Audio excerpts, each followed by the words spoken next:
Hey, what's up, my people? How you doing? My name is Dalton, and this is Dalton My World. Now, I have a story time for you. Yep, it's that time again. I got a story time for you that I think you'll enjoy. It may even shock you. Okay? And as you know, my story times are true. Okay? If I'm making up something as a comedy or something, I'm going to let you know ahead of time.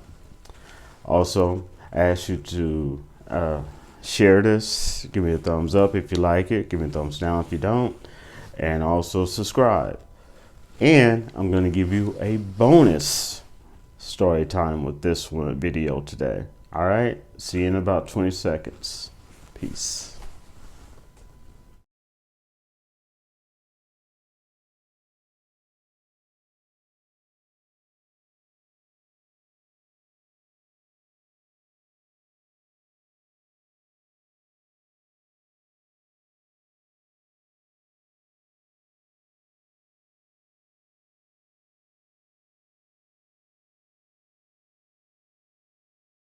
Hey, what's up, my people? How you doing?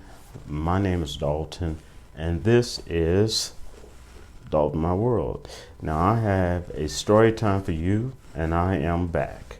All right, and I also have a bonus story time at the end of this video for you that I think that you will like. All right, so let's do this. All right, now, when I lived in Las Vegas, and anybody who lives in Las Vegas knows Las Vegas is not a normal place. I don't care how much they try to make it a normal place. And this was a really cool, I believe it was a spring day, if not summer. But no, I think it was spring because it wasn't that hot. And I went for a walk, all right? And as I'm going for a walk, I also was going to stop at a couple stores and maybe go. I live close to the strip, so I was probably most likely going to go and walk around on the strip a little bit. Okay. Now, I'm walking, enjoying myself, and I see this shop, right? Now, I'm looking at the shop and I'm like, oh. And it says, you know, we sell incense and other assorted things. I'm like, okay, yeah, I need maybe some sandalwood and some lavender because sometimes I like having my apartment smell good, you know, with that incense. So I was like, oh, yeah, I had money in my pocket. Yeah, let me go ahead and pick up some. So I go into the shop. Now, when you walk in the shop, everything looks normal, okay? And I'm looking at all these incense and stuff like that. And then they even had a couple of cases that had, weed paraphernalia, all that other stuff. But they didn't have it together with the incense. You know, they had the incense, and if you look farther down, you may even see candles, and it was just really, really nice setup. Well, I'm looking, I was like, It's like, oh, sandalwood, that's what I'm looking for. And lavender, yep, definitely, you know.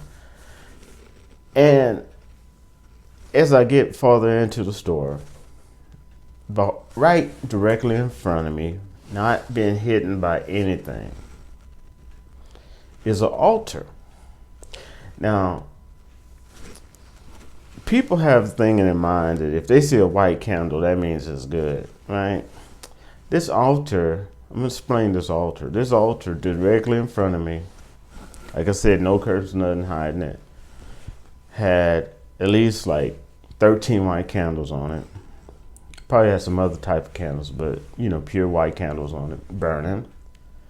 And then if you look up above the candles, you see a 5-pointed star. Now, before you jump to conclusions or put something in the comments, that could have been pagan, that could have been Wiccan. Look, I know the difference, okay? It was let me explain it to you. It had a big circle. It was a 5 5-point star that was upside down, and it had a picture of a ram's head in the middle with certain things, I don't even know what type of language was scribbled around it in that circle. Yeah. And I'm just like,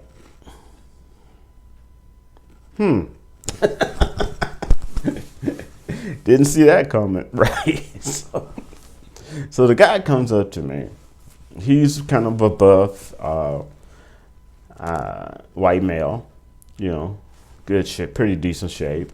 And that's not unusual for, if you know anything about California, then you have an understanding that it spills over into Las Vegas. And what I mean by that is, the looks, the outside appearances.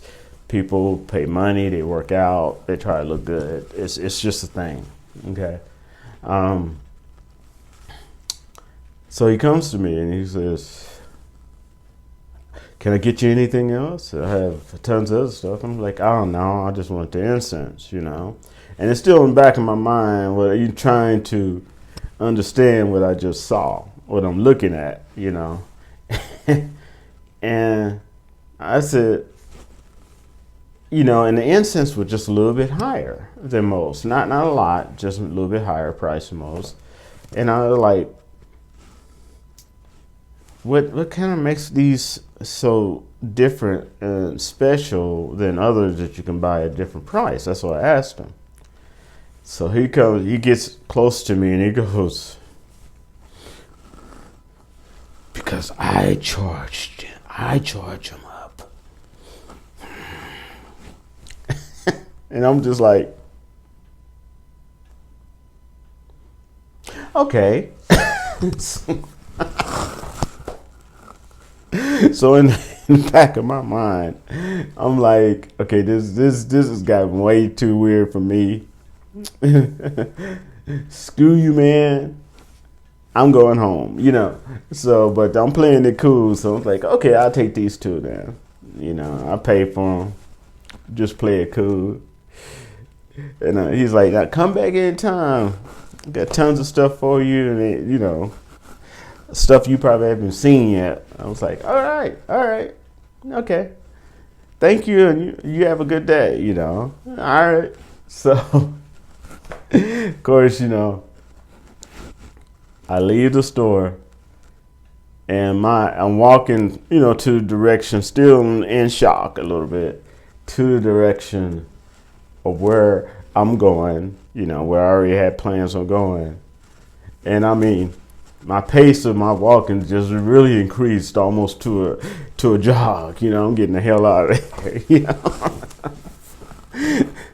And I think it was the first time I ever saw in person. I mean, you see stuff on TV, you see stuff in books, but you actually see, and this is America. He can believe whatever he wants to believe, okay?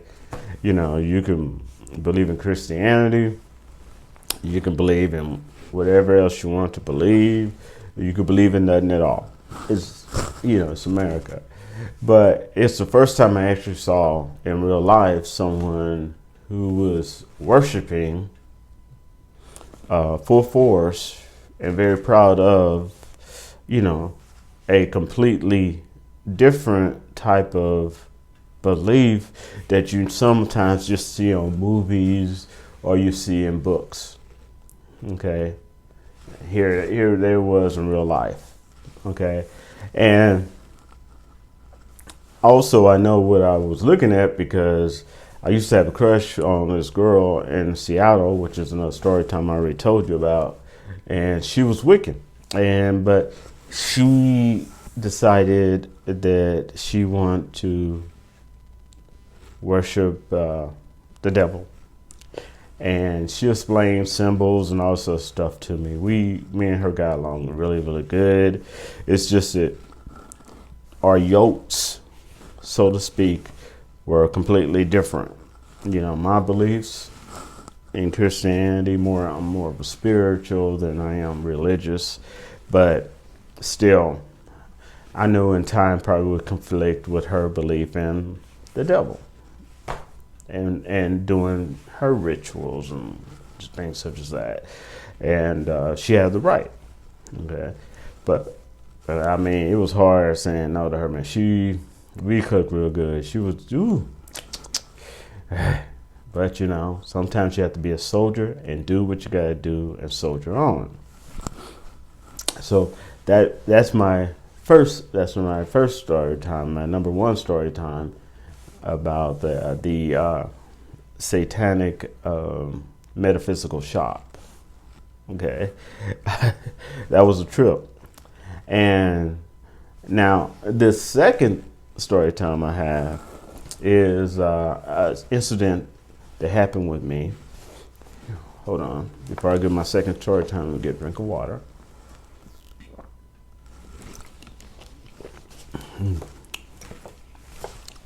Deer Park. It's cheap, but it's good. Now, okay. So my second story time is this. And thank you all for that, just hanging on to the second story time.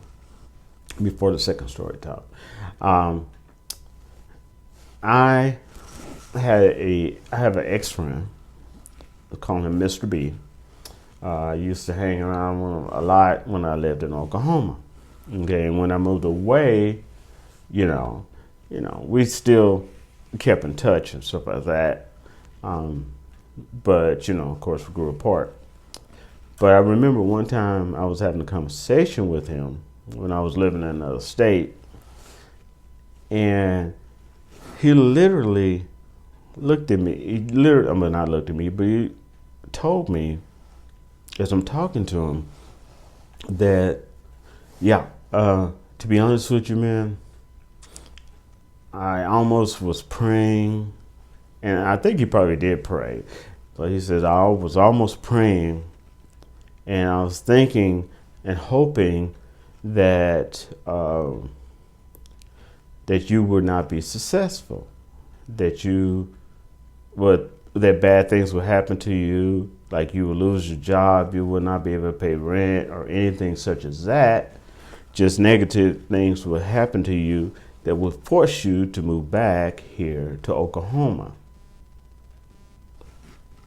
And as I'm talking to him, I'm like, okay, yeah, well, and then it hit me. I'm like, wait a minute, what did he just say? You know, and it kind of shocked me what he said. And I remember, you know, and we were friends at that time, you know, and I remember talking to someone about it. And sometimes when I talk to someone about a situation, I like to talk to people who are not involved, people who don't know the parties involved, so I can get a point of view that's not, you know, polluted in a sense, you know, because if you talk to friends sometimes, or even relatives or family members, you know, you're not always going to get the cleanest information. Okay. And so I talked to this guy, and I asked him, I said, hey man, and I told him the whole conversation, and I knew he would tell me the truth. And he said, okay. He said, honestly, I'm going to tell you how I feel about it. I said, that's what I want. He said, I feel like whoever this person is has a major